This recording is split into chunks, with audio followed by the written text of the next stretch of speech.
Attention to all SSS members at pensioners. Sa mga nagtatanong, ang tanong po niya, paano po sumali sa SSS Pension Booster? Sa video na ito, pakitapos hanggang sa dulo para malaman ang buong impormasyon.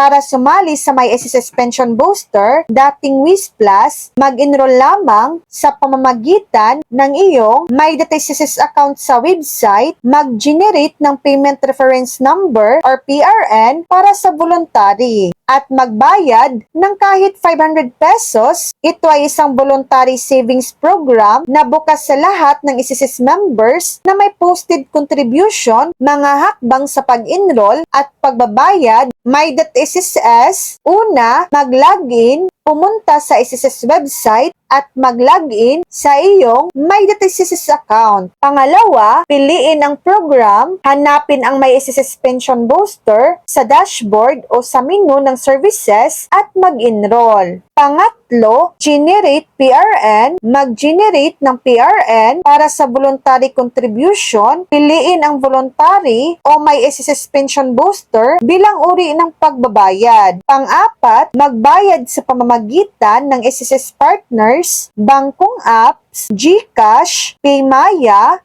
o SSS branch. Ang minimum na hulog ay 500 pesos. Mga dapat tandaan, walang maximum limit, walang limitasyon sa kung gaano kalaki ang maaari mong ihulog depende sa payment partner. Voluntary, hindi ito mandatory, kaya pwedeng maghulog kailan mo gusto. Pakinabang, ang makukuhang pondo ay may kasamang earning base sa investment performance ng SSS.